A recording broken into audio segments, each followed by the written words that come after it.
Good morning, and a warm welcome to your show, Sunny Mornings in La Jolla. I'm your host, Melissa, and it's Friday, July 24th.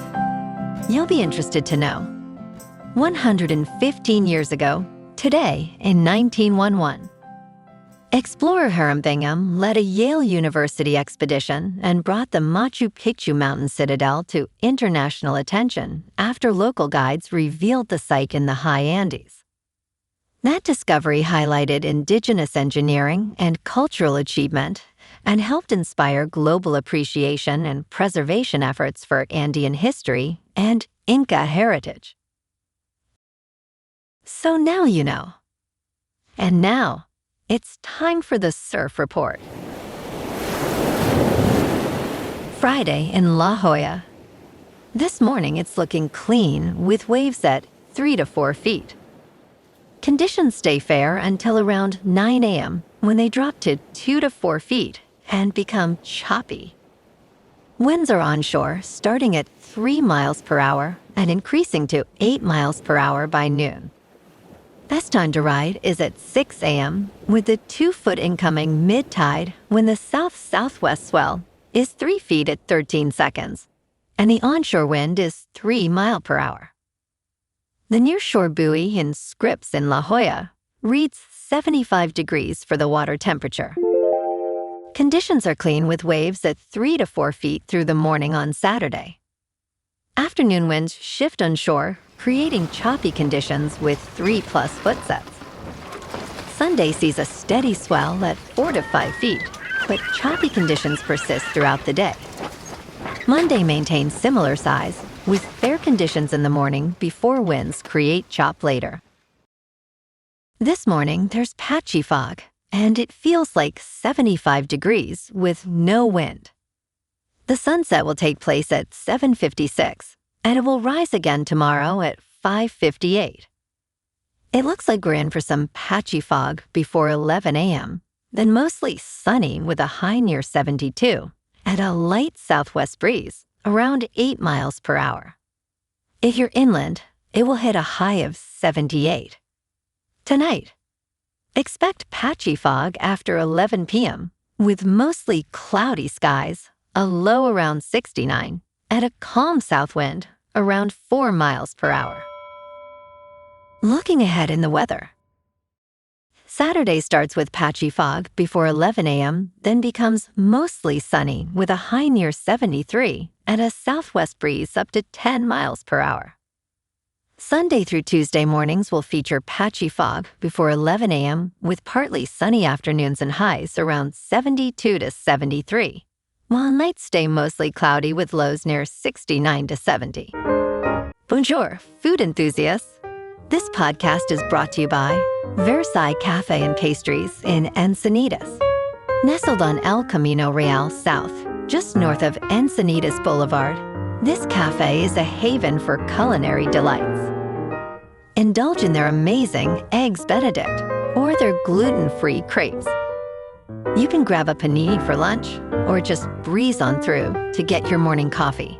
They are open every day from 8 to 5. So stop on by and don't forget to tell them Sunny Morning sent you. In local news, evacuations were ordered Wednesday for homes in Rainbow threatened by a brush fire. The fire erupted for unknown reasons just before 10:30 in the morning in a remote area near Rainbow Crest Road, according to CAL FIRE. Crews struggled to tackle the blaze in challenging terrain as it quickly burned through dozens of acres. Approximately 10 homes were threatened, prompting evacuations and an evacuation warning, both of which have since been lifted. Firefighters held the fire at about 35 acres, and some resources were released after gaining a steady hold. An evacuation point was established at Fallbrook Seventh-day Adventist Church on 1200 Old Highway, 395 in Fallbrook.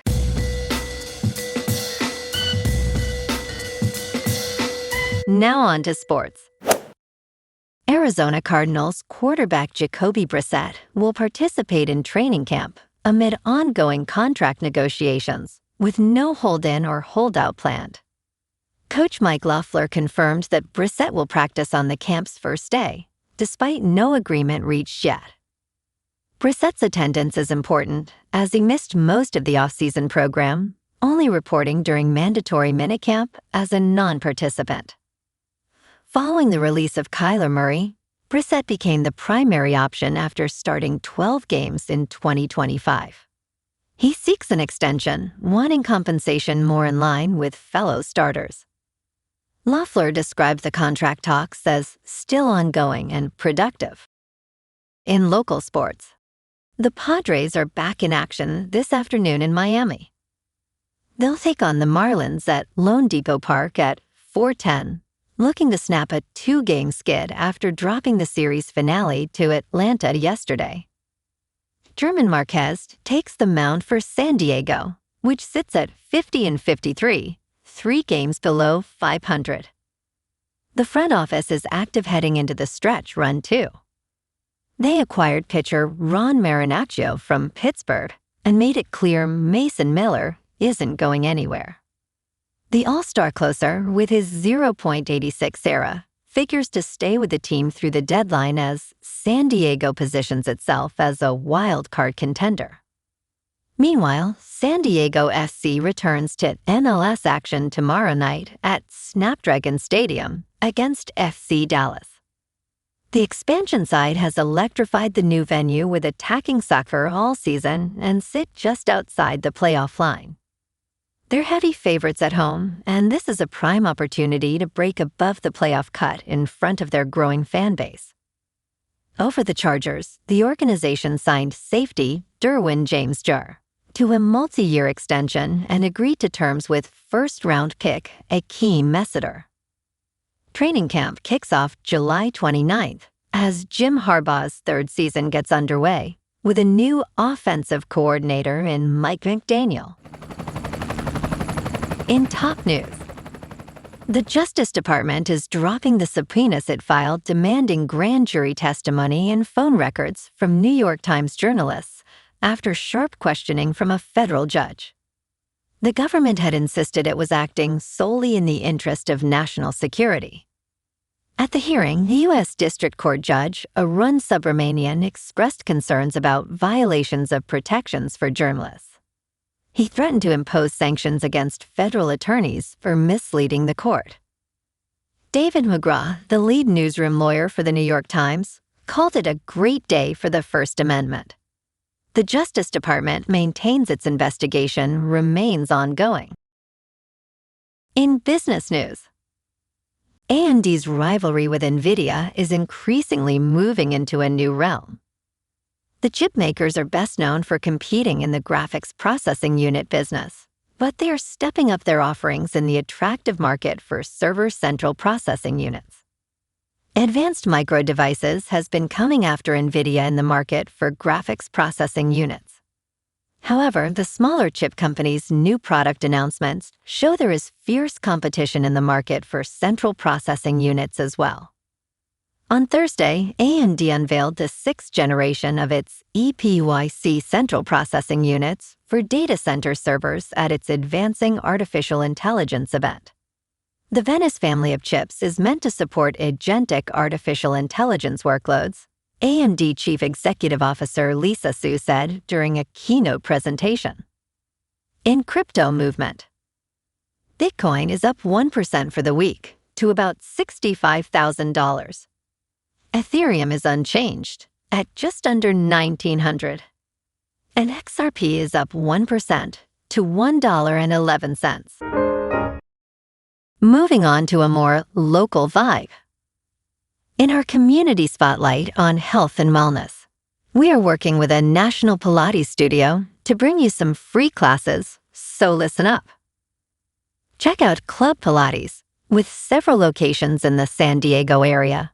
Pilates presents a comprehensive wellness approach, cultivating strength, reducing tension, and elevating mental well-being. Scientific research affirms its benefits. So now you can check out Club Pilates for a free class, with locations in Encinitas, Solana Beach, Oceanside, La Jolla, and more. Just be sure to tell them sunny morning sent you by. And now, back to the show. Let's talk tech. Scientists have developed a handheld device to measure when your body is burning fat.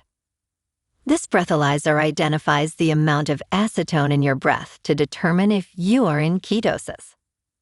While smart scales and smartwatches use bioelectrical impedance for quick estimates, accurately measuring fat burning is more complex. Researchers led by Andreas Guntner created a breathalyzer that closely matched lab results in a study involving 12 participants. The device filters excess moisture and contaminants, aided by a companion app that guides users through the breathing process.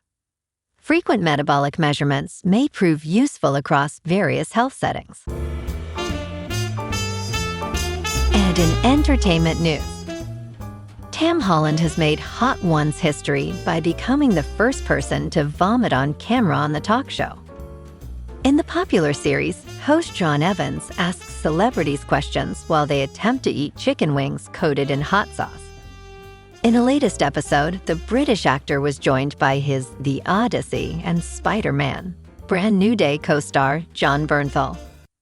Right from the first round, Tom struggled with the spice and started drinking a lot of milk. "That's battery acid," he stated, later adding, "I feel like I could black out." After the round, Tom coughed uncontrollably and suddenly keeled to the ground to throw up. John declared, "Let's go. Take a picture of that." The Uncharted star recovered and insisted, "You can use that footage." Tom proudly declared that he managed to keep his outfit clean, saying, "Look, Louis Vuitton, I got none of it on my clothes." To conclude, John asked Sean whether anyone had puked on set before, with the host replying, "That might be the first on set ever." "I love being the first," smiled Tom. The Odyssey is now showing in cinemas, while Spider-Man, Brand New Day, opens on July 31st. Well, alrighty folks, it's time for the quote of the day. And today, our quote comes from the American historian and author, David McCullough. And he said, "History is who we are and why we are the way we are." And that's a wrap for this morning. You can check out our Instagram, YouTube, and TikTok for some captivating aerial videos with local news and the surf reports. Have an amazing day, my good friends. We'll see you tomorrow with another episode of Sunny Mornings in La Jolla.